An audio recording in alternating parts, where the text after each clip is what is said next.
హరహర శంకర, జయ జయ శంకర. కాలాడి శంకరే ఇప్పుడు మనకు పరమాచార్య రూపంలో వచ్చారు.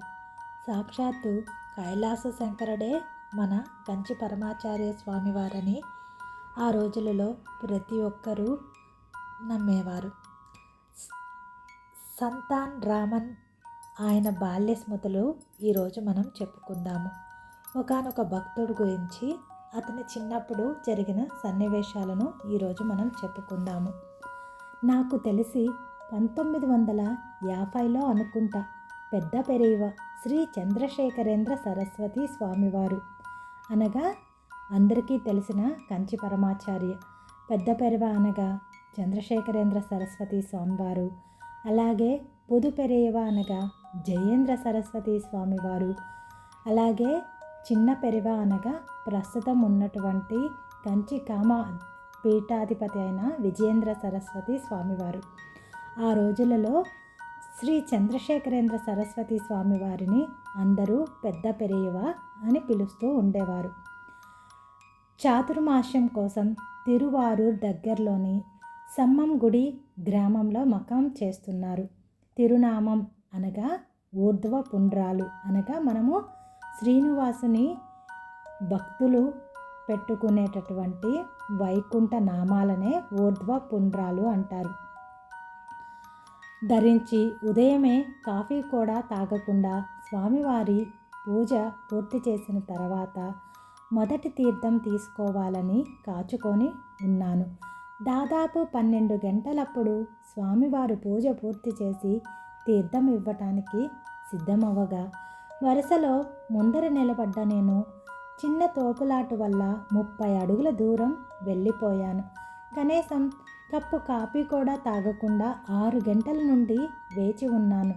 నన్ను అందరూ దూరంగా తోసేసేపాటికి మనసులోనే చిన్నపిల్లోడు కదా, వారందరినీ శపించేశాడు, ఇక్కడున్న ఎవరికీ మొదటి తీర్థం దొరకరాదు అని. సహజంగా మనమైనా అలా తొక్కిసలాట జరిగినప్పుడు అనుకోకుండా వెనకబడిపోతాము. అప్పుడు మనకు కూడా ఇలాంటి చిరుకోపం అనేది రావటం సహజము. అలాంటి సందర్భంలో స్వామివారు ఒక చిన్న మాయ చేశారు. తీర్థం ఇవ్వటానికి ఉద్ధరణ తీసుకొని ఎవరికీ తీర్థం ఇవ్వకుండా అక్కడ నిలబడున్నాడే అయ్యంగారు బాలుడు, అతన్ని పిలవండి అని అన్నారు. అప్పుడు రామన్ దగ్గరగా వెళ్ళారు. మా పొట్టి అడిగిన నేను కాఫీ వద్దని మొదట తీర్థం తీసుకోవటానికి 6 గంటల నుండి అలాగే ఉంటే నన్ను తోసేస్తారా, ఇక్కడున్న ఎవరికి మొదటి తీర్థం దక్కరాదు అని శపిస్తావా? నీ భక్తికి మెచ్చాను, నువ్వు సుఖంగా ఉంటావు, ఇదిగో మొదటి తీర్థం తీసుకో అన్నారు స్వామివారు నవ్వుతూ. అందరూ ఆ బాబుని మెచ్చుకున్నారు. అది ఆయన బాల్యస్మృతి. తర్వాత ఏం జరిగిందో చూద్దాం. అలా జరుగుతున్న క్రమంలో ఆయన ఉపనయనం జరిగి 15 రోజులు అయ్యిందేమో. ఆ రోజే పరమాచార్య స్వామివారు సెమ్మం గుడి పట్టణ ప్రవేశం చేశారు. వీధిలో అందరూ స్వామివారికి సాష్టాంగం చేశారు. రామన్ కూడా సాష్టాంగం చేసి ఆ రోజులలో ప్రవర చెప్పటం ఆనవాయితీ. ప్రవర చెప్పిన తర్వాత అభివాదం చేసి నిలబడటం అప్పుడున్న ఆచారాలు. వెంటనే అక్కడున్న కొంతమంది రామన్ వైపు కోపంగా చూసి అపచారం, పరమాచార్యుల వారికి అభివాదం చేయరాదు అని మందలిస్తారు. నేను స్వామివారిని గమనించాను. అప్పుడే నాకు మనసులో సందేహం కలిగింది. మా ఇంటి పురోహితులు పెద్దవారు ఎవరు కనిపించినా సాష్టాంగం చేసిన తర్వాత అభివాదం చెయ్యాలి అని చెప్పారు నాకు. కానీ మీరేమో ఇప్పుడు చేయకూడదు అంటున్నారు. అంటే వీరు పెద్దవారు కాదా అని అమాయకంగా అడుగుతాడు. అప్పుడు స్వామివారే కల్పించుకొని ఆ రామన్ని చూస్తూ నా ఆలోచనలను పసిగట్టినట్లున్నాడు పెరువ, అందుకే సమాధానం చెప్తున్నాడు అనుకుంటాడు. అప్పుడు రామన్ వైపు చూసి నీకు నేను పెద్దవాడినా కానా అన్న అనుమానం కలిగింది కదూ అని అభివాదం యొక్క చరిత్రను తెలిపారు. అదేంటో తెలుసుకుందాం. ఇప్పుడు నీల తన్నులూర్ సంతలో పశువులను కొన్నట్లు అప్పట్లో పెళ్లి కుమారులను కొనేవారు కాదు. వారికి ఇంగితం తెలుసు. పిల్లలు చెప్పే అభివాదం విని వారు ఫలానా గోత్రం, ఫలానా స్తోత్రం అని తెలుసుకొని తమ పిల్లలను ఇవ్వాలా వద్దా అని నిర్ణయం చేసేవారు. కానీ నేను సన్యాసిని, నాకు భార్య లేదు, నీకు ఇవ్వటానికి కుమార్తె కూడా లేదు, కనుక నువ్వు నాకు అభివాదం చేయవలసిన అవసరం లేదు, చేస్తే అది దోషమేమీ కాదు అంటూ నవ్వుతూ సమాధానపరిచారు. అర్థమయ్యిందా అని రామన్ వైపు చూశారు. అర్థమయ్యింది అన్నట్లు ఆ చిన్న బాబు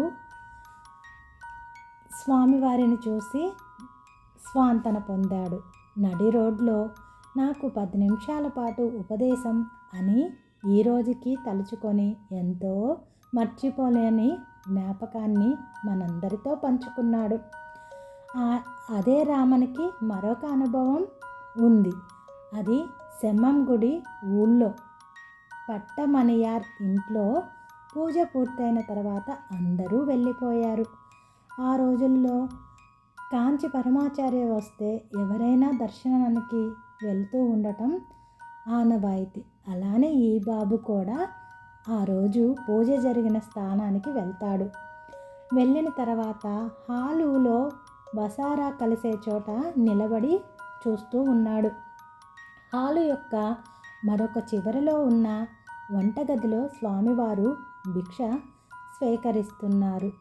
హాలు గోడలపై లక్ష్మి, సరస్వతి, తంజావూరు కృష్ణ మొదలైన చిత్రపటాలను చక్కగా ఫ్రేమ్ కట్టి తగిలించబడ్డాయి. తలెత్తి వాటిని గమనిస్తున్నాడు రామన్. ఒక పటంలో స్వామివారు భిక్ష స్వీకరిస్తున్న దృశ్యం యొక్క ప్రతిబింబం కనపడింది. వెంటనే రామన్ కన్నులు పక్కకు తిప్పుకొని మరోవైపు చూశాడు.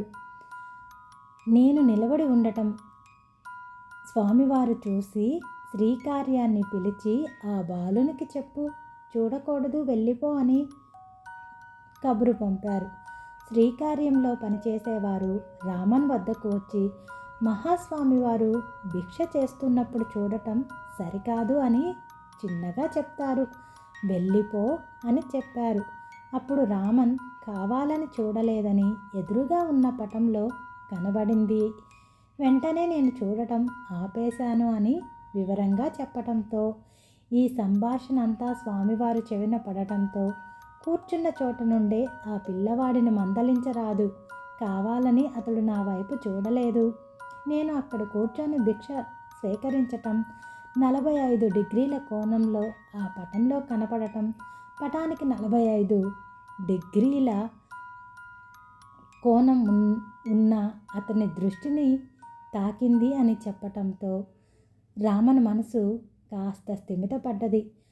రామన్ స్థితిని పరిస్థితిని స్వామివారు చెప్పి మంచి మాటలను చెప్పిన స్వామివారిని ఎప్పటికీ మర్చిపోలేదు. ఇలా స్వామివారి లీలలను మనకు తెలియచేశారు.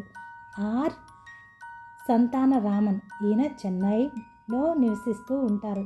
ఇది మహాపెరివాల్ దర్శన్ అనుభవంగాల్ అనే శీర్షిక నుంచి మనం తెలుసుకున్నాము. అపార కరుణా సింధుం జ్ఞానదాం శాంతరూపం శ్రీ చంద్రశేఖర గురు ప్రణామం ముదాన్వహం.